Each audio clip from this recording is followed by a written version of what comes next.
बच्चा सीए में आ गया, बट वो अभी भी ना अनश्योर है, सीए करे नहीं करे, सर एलएलबी का क्या है, ये क्या है, वो क्या है। द पॉइंट इज कि आप इतने सारे ऑप्शन क्रिएट करके रखते हो। पहले ही देखो, एग्जाम की रिजल्ट के बाद ऑप्शन क्रिएट हो, अच्छी बात है, बट एग्जाम देने से पहले अगर आप ऑप्शन क्रिएट कर रहे हैं, अगर आप डुअल माइंड में हैं, तो ये ना आपके इफेक्टिवनेस को बहुत कम कर देती है। जब आप बाबू सीए का पढ़ाई कर रहे हैं, मैं हमेशा बोलता हूं ड्यूरिंग प्रिपरेशन एक स्ट्रैटेजी फॉलो कीजिए, जिसमें बोलता हूं बर्न द ब्रिज। क्लास के दौरान मैंने बताया था ये क्या होता है। एक बार क्या हुआ कि एक राजा जी थे, उनका एक आइलैंड था, तो कुछ आतंकवादियों ने उस पर कब्जा कर लिया। अब राजा जी ने अपने सेना को भेजा नाव से सेना उनकी हार के वापस आ गई। उन्होंने दोबारा भेजा, सेना दोबारा हार के वापस आ गई। तो राजा जी को लगा कि मेरी सेना इतनी बड़ी है, हम कुछ आतंकवादी से क्यों नहीं लड़ पा रहे। तो पता चल रहा है कि जो आतंकवादी है उनके लिए वो आइलैंड सब कुछ है, वो या तो आइलैंड पे जिएंगे या सीधे खत्म हो जाएंगे। जो सेना जा रही है वो थोड़ा लड़ती है, जब उनको लगता है कि कंडीशन खराब हो रहा है वापस भाग के आ जाती है। तो राजा जी ने क्या किया, अगली बार जब सेना को भेजा तो एक सैनिक को बोला कि सारे जो नाव है वो जला देना, ताकि रिटर्न आने का कोई ऑप्शन ही नहीं बचे। तो जो भी सैनिक वहां गए वो अपनी पूरी शिद्दत के साथ लड़ाई करें। सेम होना चाहिए बाबू एग्जाम में भी। अगर आप सीए आ गए हो, सीए करने आप अपनी मन से आए या आपको किसी ने भेजा, बट एक बार जब आप इस लेवल पे आ गए हो, फाउंडेशन हो गया है, तो अब आपके मन में कोई और डाउट नहीं होना चाहिए कि करना है कि नहीं करना है। भैया करना है और कुछ नहीं है। जो भी रखे, आपका जो अगला एग्जाम है सितंबर 24 हो या जून 25 हो, ये आप मान के चलेंगे ये आपका फर्स्ट एंड लास्ट अटेम्प्ट है। पहले तो इस बात पे क्लियर हुई है कि भैया जो करना है इस एग्जाम को ध्यान में रखे करना है। तो एक पॉइंट तो ये है। दूसरा, मैं मानता हूं कि अगर आपने किसी भी चीज के लिए प्लानिंग नहीं करी, so if you are failing to plan, you are planning to fail. तो जब आपको बाबू एग्जाम देना ही है, तमीज से देना है, तो भैया अपना, कई बार बच्चा क्या करता है, वो प्लानिंग नहीं बनाता है कि ठीक है मन किया तो टैक्स पढ़ लिया, मन किया तो अकाउंट्स पढ़ रहे, मन करे तो लॉ पढ़ रहे, मन किया तो ऑडिट कर रहे, मूड पे कर रहे हैं। भाई take control of your senses. सब कुछ बाबू मूड पे अगर आप डिपेंड करोगे तो जीवन में आगे बढ़ना बहुत मुश्किल है। कई बार मूड नहीं करता है पढ़ने का, फिर भी पढ़ना पड़ता है। The point is plan your studies, time table. तो आपके पास ना अपना टाइम टेबल होना चाहिए, और ये मैं अलग से भी बता दूंगा टाइम टेबल कैसे बनाइए, बट ये काफी रिलैक्स मूड होना चाहिए। अगर आप 12 घंटे का इफेक्टिव स्टडी दे रहे हो, इट्स ओके। कोर्स कब कंप्लीट होना चाहिए, ये सब आप पहले से डिसाइड कर लीजिए। तो सबसे पहला है be clear in your mind कि आप जो करना चाह रहे हैं वो सीए है, एंड उसके बाद जो भी एफर्ट डालना होगा वो आप डालेंगे। दूसरा प्रॉब्लम जो बच्चा करता है, अब मेजॉरिटी बच्चे अब ये गलती नहीं करते हैं, बट अभी भी कुछ बच्चे हैं, एंड ये संख्या अभी भी है, घर से पैसे मंगाए, पैसे टाइम पास कर गए। मैंने देखा है, मेरे कुछ महानुभाव दोस्त थे, घर से पैसे मंगाए किताब के नाम पे, कोचिंग के नाम पे, एंड भाई लोग मूवी देखकर, खाना खाकर खत्म कर दिया, जो भी अय्याशी टाइप्स होता है। तो पॉइंट इज किसी सारे कोचिंग लेना नहीं लेना है वो आपका चॉइस है। मैंने भी सीए फाइनल में ऑडिट लॉ नहीं लिया था सीए फाइनल में, बट अगर कोई ये सोच रहा है कि जो कॉन्सेप्चुअल सब्जेक्ट्स है, टैक्स हुआ, कॉस्टिंग हुआ, एडवांस अकाउंट्स हुआ, उसमें भी हम कोचिंग अवॉइड कर लेंगे, सेल्फ स्टडी कर लेंगे। बाबू सेल्फ स्टडी कीजिए, बट एक बार ना कोचिंग के साथ, जो भी आपको ट्यूटर हो, आपका एजुकेटर है, उसके साथ लग के एक बार उनके साथ कीजिए, फिर सेल्फ स्टडी कीजिए। अगर कोई बच्चा केवल सेल्फ स्टडी करता है, बाबू इतना बड़ा स्टडी मैट है ना, वो कभी कंप्लीट होगा ही नहीं, होगा भी तो बहुत टाइम लेगा, एंड टाइम इज मनी।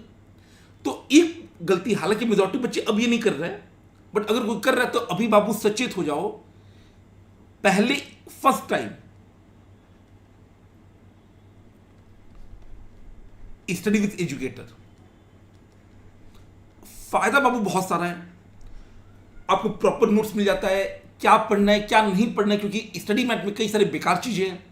आपको कॉन्सेप्ट पता चलता है, केवल रट्टा मार के टैक्स का रेट वो काम थोड़ी है। सीए को पैसा इसलिए थोड़ी मिलता है कि उसको केवल प्रोविजन आता है। जब प्रोविजन अप्लाई करने आता है तो first time with educator and then कीजिए आप सेल्फ स्टडी, ये बेस्ट कॉम्बिनेशन है। कभी भी ये मत कीजिए कि सर पूरे का पूरा सब्जेक्ट खुद से कर रहा है, स्पेशली कॉस्टिंग, टैक्स, एडवांस, इन सब जैसे सब्जेक्ट्स में जहां पर कॉन्सेप्ट काफी डीप हो जाते हैं एंड समय बहुत ज्यादा लगता है सेल्फ स्टडी करने में। फिर आता है क्वांटिटी ओवर क्वालिटी।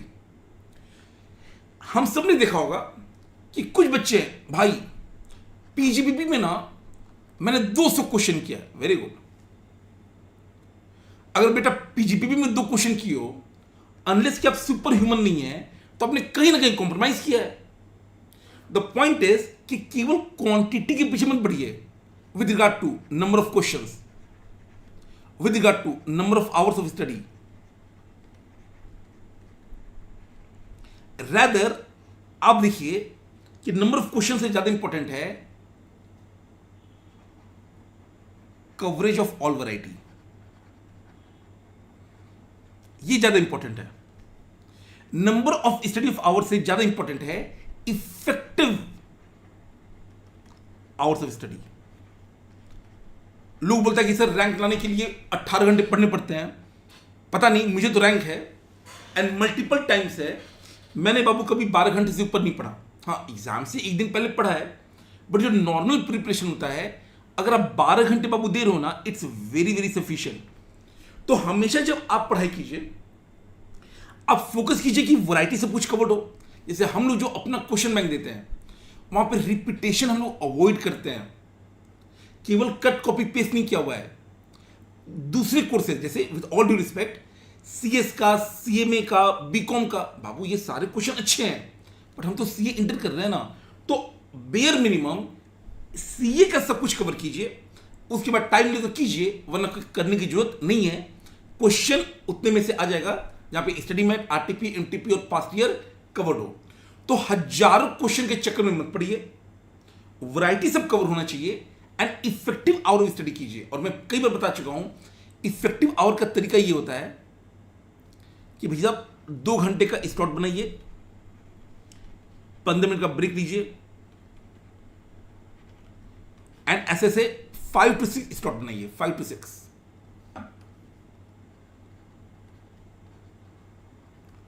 इसके अलावा जो मैं कह रहा था ना प्लान वाला, बाबू रोज रात में जब आप सोने जाइए, अगले दिन का प्लान कर लीजिए कि अगले दिन आप क्या पढ़ोगे।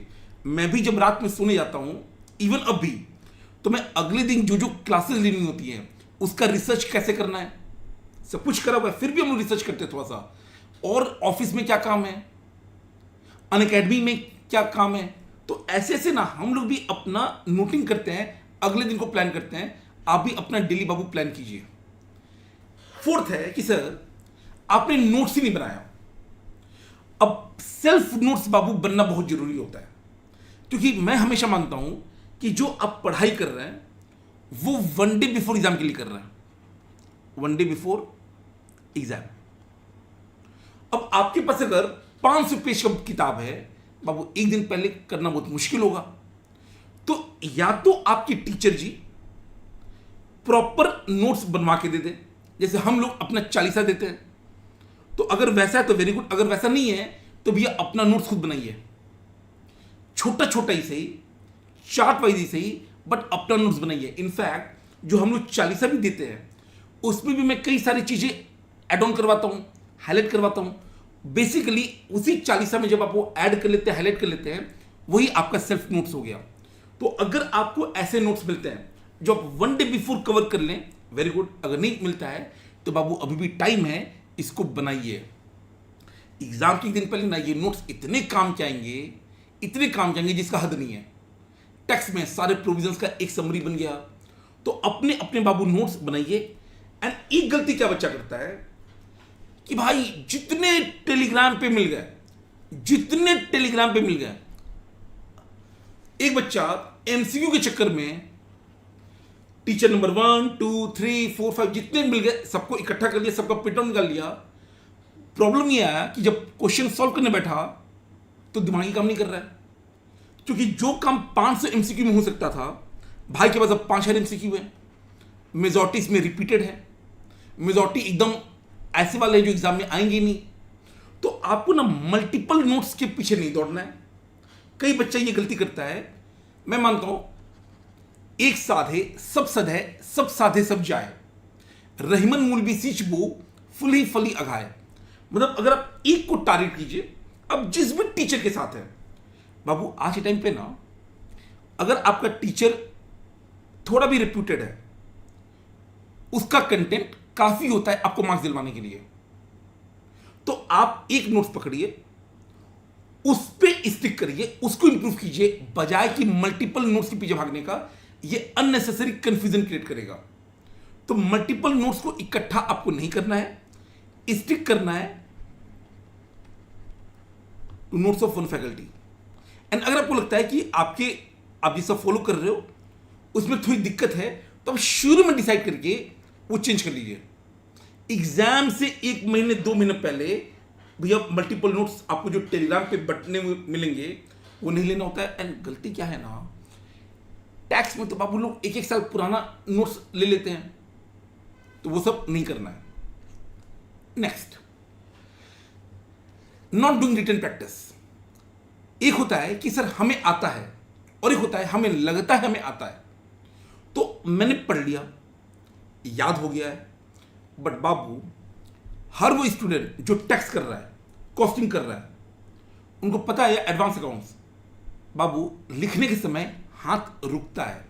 इवन लॉ में, ऑडिट में, एसएम में हाथ रुकता है। आपको आता है, मोटा मोटा याद है, बट जब आप लिखने जाएंगे तो पेन नहीं चलता है। तो क्लास के दौरान तो हम लोग सैकड़ों क्वेश्चंस प्रैक्टिस कराते हैं क्लास के दौरान। तो पहले तो बाबू अगर क्लास में आपने रिटेन प्रैक्टिस नहीं किया है तब तो भी अब दिक्कत है, आपको अभी स्टार्ट कर देना चाहिए। और अगर क्लास में टीचर जी ने करवाया, जैसे मैं करवाता हूं, उसके बाद भी ना आपको सेल्फ प्रैक्टिस करना बहुत जरूरी है, बहुत जरूरी है। हाँ, अब इसमें ये ऐसे कीजिएगा कि जो लॉ है, ऑडिट है, एसएम है, इसमें बहुत ज्यादा नहीं, जैसे मानिए 50 क्वेश्चन है, तो अगर आप 5 क्वेश्चन भी कर लेते हो, रिटन प्रैक्टिस काफी है। बट कॉस्टिंग में, एडवांस में, टैक्स में, वहां पर ये रेशियो कम से कम 20 to 30% of the total question होना चाहिए सेल्फ प्रैक्टिस के लिए। तो आप एक मोटा मोटा कर लीजिएगा कि अगर लॉ, ऑडिट या एसएम है, तब तो यहां पे आप 10% ऑफ अपना क्वेश्चन बैंक रिटेन प्रैक्टिस कीजिएगा, कम से कम, ये मिनिमम है। और जो आपका costing, FM, advance and tax है, यहां पे डिपेंड करता है समय, मेरे हिसाब से 30% ऑफ क्वेश्चन बैंक आपको सॉल्व करना चाहिए अपने हाथ से रिटन प्रैक्टिस। अगर आप इतना कर लेते हैं तो एग्जाम में जब क्वेश्चन आएगा ना, तो आप बहुत आसानी से उसे निपटा पाएंगे। नेक्स्ट, मॉक टेस्ट नहीं देना। कितनी बार हम लोग बताए हैं कि इवन जो विराट कोहली वगैरह भी मैच खेलना होता है, वो भी वार्म अप मैच खेलते हैं, वार्म अप। तो जब विराट कोहली ऐसा प्लेयर, रोहित शर्मा, इनको वार्म अप की जरूरत पड़ती है, तो हम और आप किस खेत की मूली हैं, हमें भी देना चाहिए। इनफैक्ट मेरे टाइम पे एक मिस्टेक जो मैंने नहीं किया था, जैसे मैं ना अगर आपको बताऊं, तो मेरा क्लैरिटी ऑफ थॉट था, मैंने क्लासेस ली थी, वन से ये तो ठीक है, नोट्स हम लोग बनाए थे अपना, मल्टीपल नोट्स के चक्कर में नहीं पढ़ते थे, रिटन प्रैक्टिस किया था। एक काम जो मैंने नहीं किया था ना, वो है मैंने मॉक टेस्ट नहीं दिया था। बच्चा बोला सर फिर भी रैंक आ गया। अरे तो रैंक का कोई एंड थोड़ी है, सिंगल डिजिट में आ सकता था। मे बी अगर मैं ये मॉक टेस्ट देता तो रैंक और इंप्रूव होता। मुझे याद है लॉ में ना मेरी थोड़ी लग गई थी। क्यों? लॉ में मुझे आता पूरा था, वहां पर ना समय कम पड़ रहा था, क्योंकि कंटेंट इतना ज़्यादा था, 4 मार्क्स में पता चला मैं 2.5 पेज लिख रहा हूँ, जो कि उतना अच्छा चीज़ नहीं है, 2 पेज काफ़ी होता है। द पॉइंट इज कि मैंने मॉक टेस्ट दिया नहीं था, तो मुझे कंट्रोल थोड़ा कम था, चीज़ें याद थी, रिटन प्रैक्टिस था तो मैं लिख भी पा रहा था, बट टाइम फ्रेम में 3 घंटे में जो लिखना होता है उसमें मैं थोड़ा पीछे हो गया। टेक्स्ट का भी पेपर मेरा थोड़ा छूट गया था, ऑल्दो 76 मार्क्स आ गए, बट मैं 92 मार्क्स ही अटेम्प्ट कर पाया था अपने टेक्स्ट के पेपर को। इसीलिए मैं बोलता हूं कि भैया मॉक टेस्ट दीजिएगा। एंड अनअकैडमी में जो इवेल्युएटेड मॉक टेस्ट सीरीज है, जो फ्री होता है, मतलब फ्री मतलब कॉम्प्लीमेंट्री है प्लस या आइकॉनिक के साथ, उस पर एफर्ट डालिए। जब भी evaluated mock test series announce होगा आपके एग्जाम के लिए सितंबर या जनवरी, प्लीज उसको दीजिएगा। जो भी वहां से फीडबैक आए वो आप जो काउंसलर हैं उनसे बात कीजिएगा, नहीं हो तो अपने क्लास में हम लोग से बता दीजिएगा, हम लोग एक बार रिव्यू कर लेंगे। तो मॉक टेस्ट देना बहुत जरूरी है। रिटन प्रैक्टिस क्यों जरूरी है? ताकि आप क्वेश्चन बना सको। मॉक टेस्ट इसलिए जरूरी है ताकि आप वो विद इन 3 आवर हैंडल कर सको। क्योंकि शाहरुख खान भाई ने जैसे बोला था चक दे इंडिया में, ये 70 मिनट कोई आपसे ले नहीं सकता है। सिमिलरली एग्जाम की वो 3 घंटा से कोई नहीं ले सकता है। उस 3 घंटे का मोस्ट इफेक्टिव यूज अगर आप मॉक टेस्ट दे देंगे ना, वो आपको बाकी लोगों से आगे कर देगा। नेक्स्ट, ये भी बहुत इंपॉर्टेंट है कि आप किन लोगों के साथ रहते हैं। क्लास खत्म हुई, बाकी बच्चे जा रहे हैं अपने हॉस्टल पढ़ाई करने, घर पढ़ाई करने, 1-2 बच्चे हैं, भाई चल आज मूवी देखते हैं, चलो एक बार चले गए, अगले दिन ताश खेलते हैं, अगले दिन क्लब जा रहे हैं। कई बार ये भी होता है, अपना कंपनी बहुत ध्यान से चुनिए। और ये सबके साथ होता है, सबके सर्कल में ऐसे ऐसे लोग होते हैं जिनको ना मे बी पापा के पास बहुत पैसा है, मे बी जो खुद ही श्योर नहीं है उसको जीवन में क्या करना है, मे बी जो घर छोड़कर आया है बस नाम के लिए कि चलो सबको बोल के बैठेंगे हम सीए कर रहे हैं, रियलिटी में भाई टाइम पास कर रहा है, और वो अपने साथ साथ आपको भी ले डूबेगा। तो बहुत जरूरी है ना कि आपका जो सर्कल हो वो बहुत इंपॉर्टेंट है। मेरा जो रूम था, मैंने कई बार बताया है, हम 3 दोस्त थे। ये मेरा बेड था, ये आशीष का बेड था, और ये संयम का बेड था। रूम काफी बड़ा था। यहाँ पे मेरा टेबल चेयर, यहाँ पे इनका टेबल चेयर, इनका टेबल चेयर, एंड हम तीनों सी हैं। करंटली हम तीनों सी हैं। बाकी आशीष करीब 40 लाख के पैकेज में बैठा है, संयम भी करीब 30 में बैठा है। मेरा छोड़िए, क्या ही फर्क पड़ता है, मेरा घर रोटी चल रहा है। द पॉइंट इज कि हम तीनों सी हैं, क्योंकि हम तीनों ने संगति वैसे रखी थी। हम तीनों शुरू से रूममेट नहीं थे। मैं किसी और के साथ था, ये लोग किसी और के साथ थे। धीरे धीरे जब समझ में आया कि नहीं नहीं, सामने वाला बंदा सिंसियर है, क्लास डेली जा रहा है, डिस्कशन कर रहा है, टाइम पास कर रहे हैं हम लोग, हफ्ते में आधा दिन। दूसरा जो रूममेट है वो भैया पता चला डेली ही ताश खेल रहा है। तो हम लोगों ने फिर अपना रूम चेंज किया और उन लोगों के साथ है जिनसे हमारी वाइब में मैच करती थी। एक होता है ना आजकल वाइब। तो अपना कंपनी बहुत ध्यान से चुनिए। जब आप डिक्लाइन करेंगे ये तब भी आपको मदद करेगा लोग, और जब आप टॉप पे चल रहे होंगे तो ये आपको ग्राउंडेड रखेंगे। Next, health. सीए एग्जाम बाबू एक वॉर तो है, चलो वॉर नहीं बोलूंगा, ये बैटल है। वॉर बहुत लॉन्ग टर्म होता है, बैटल है सीए इंटर। अब इसको जब लड़ना ही है, लंबे लंबे घंटे पढ़ने हैं, तो बहुत जरूरी है कि बोथ आपका फिजिकल एंड मेंटल दोनों हेल्थ एकदम कंट्रोल में हो। क्योंकि कई बार यह भी होता है कि बच्चा पूरा एफर्ट से पढ़ रहा है, एग्जाम से 10 दिन 1 महीना पहले तबीयत खराब हो गया, ब्रेकडाउन हो गया। तो ब्रेकडाउन नहीं हो इसके लिए बाबू ज्यादा कुछ नहीं करना है, बहुत ही सिंपल है। फिजिकल के लिए तो 20 मिनट्स मिनिमम वॉकिंग कर लीजिएगा, ज्यादा कुछ नहीं। मैं कई बार बोला हूं, फ्रूट्स खा लीजिएगा, अगर अफोर्ड कर सकते ड्राई फ्रूट खा लीजिएगा, अगर ये नहीं कर सकते तो मूंगफली खा लीजिएगा पढ़ने के दौरान,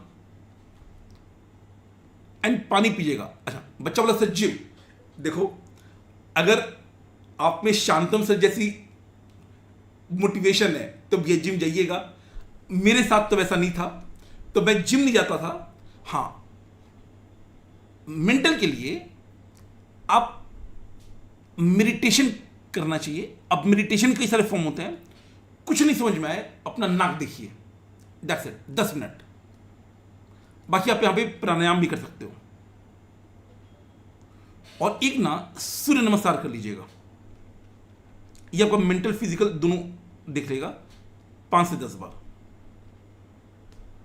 तो इन टोटलिटी अपने शरीर पे, क्योंकि वही आपको पूरे दिन चला रहा है, 30 to 40 मिनट आपको देना चाहिए।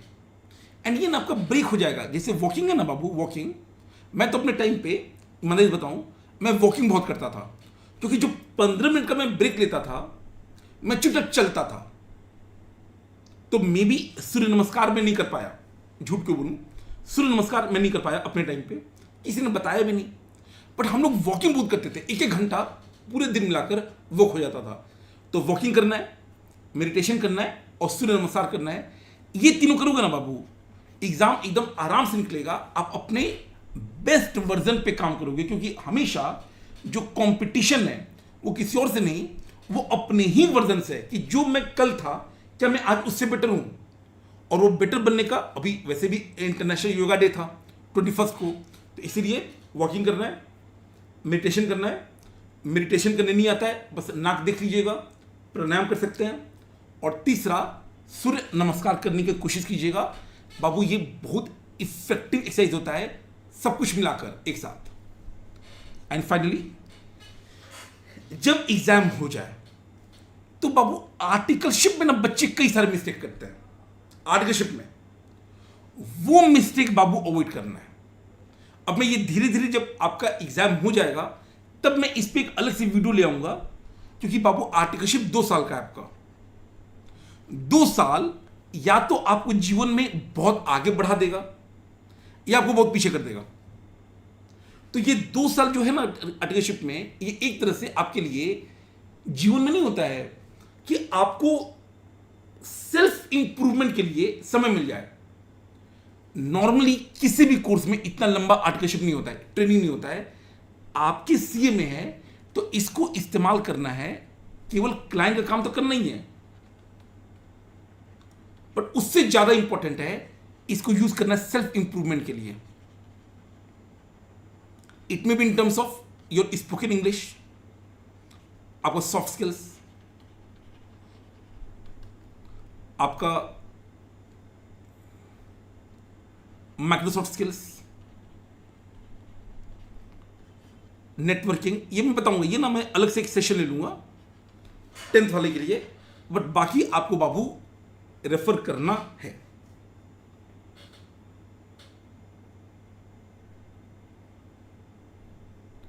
तो बाबू जिम मत करो ना, अगर टाइम नहीं मिल रहा है तो कोई बड़ी बात नहीं है। अच्छा, एक और पॉइंट मैंने क्या देखा है, लाइब्रेरी, आई डोंट नो अभी आप लाइब्रेरी जाते हो कि नहीं।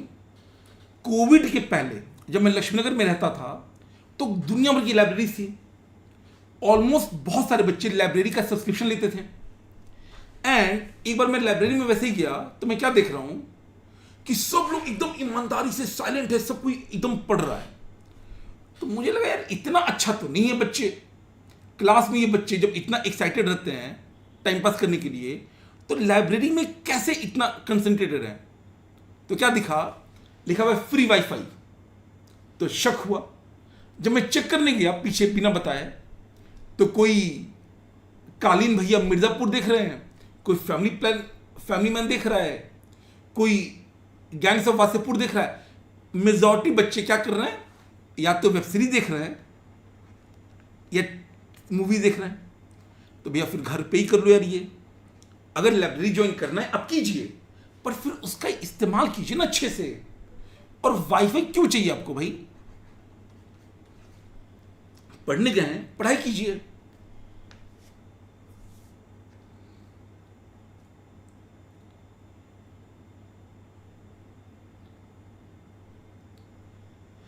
चलिए, हो बाबू आपको इससे पर्सपेक्टिव मिला होगा। मैं चाहूंगा कि आप ये सारे पॉइंट बैक करके एक बार नोट कर लीजिएगा, इंश्योर कीजिएगा कि आपके टाइम पे ये सब गलतियां ना हो।